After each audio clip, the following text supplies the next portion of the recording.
Bonjour à toutes et à tous, j'espère que vous allez bien. Aujourd'hui, on va apprendre à utiliser la balise PRE en HTML. C'est parti. Donc on se retrouve sur Visual Studio Code et vous avez à gauche le code et à droite une prévisualisation de mon site. Donc ça, c'est grâce à une extension qui est ici, qui s'appelle Live Preview.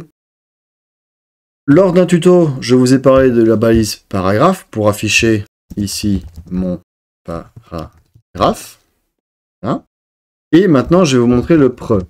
Donc, je vais retaper ici mon paragraphe. On voit déjà que dans le preview, la typo n'est pas la même.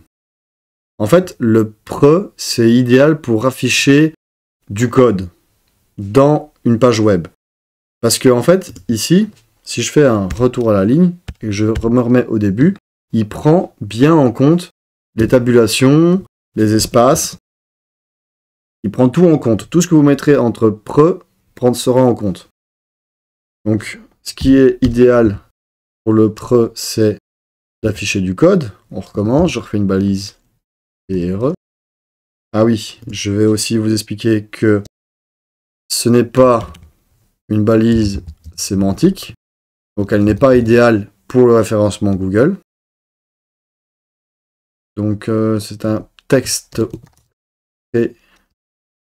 préformaté qui prend en compte les sauts de ligne et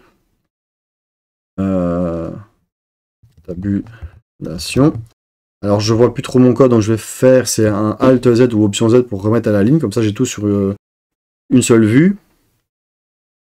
Et ici, j'aimerais afficher un code, par exemple, qui est simple, c'est le UL avec un LI. Alors automatiquement, il me fait la liste avec le code. Mais moi, je ne veux pas comme ça, je veux qu'il apparaisse dans ma prévisualisation. Donc pour faire ça, je fais un LT pour la balise ouvrante. Pas la balise ouvrante, ouais, la balise ouvrante.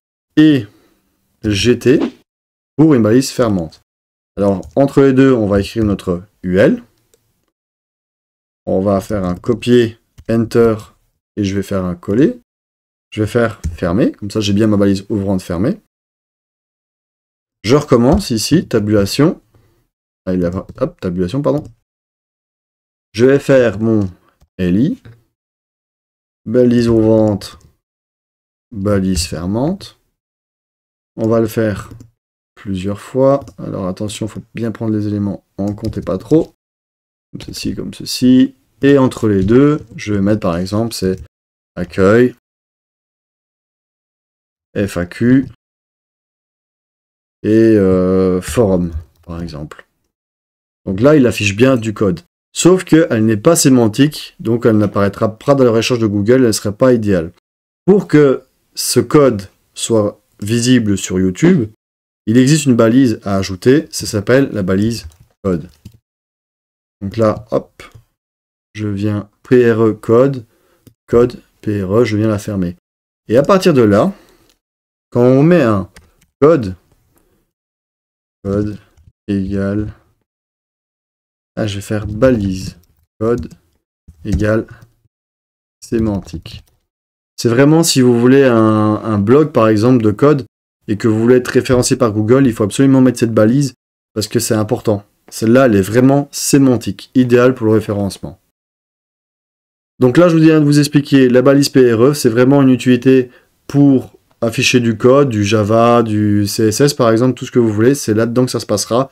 Et n'oubliez pas cette balise code qui est très importante pour le référencement SEO. Donc voilà, je viens de vous expliquer la balise PRE et la balise code pour le référencement SEO. J'espère que la vidéo vous aura plu, n'hésitez pas à me dire ce que vous en pensez en commentaire, et je vous dis à la prochaine.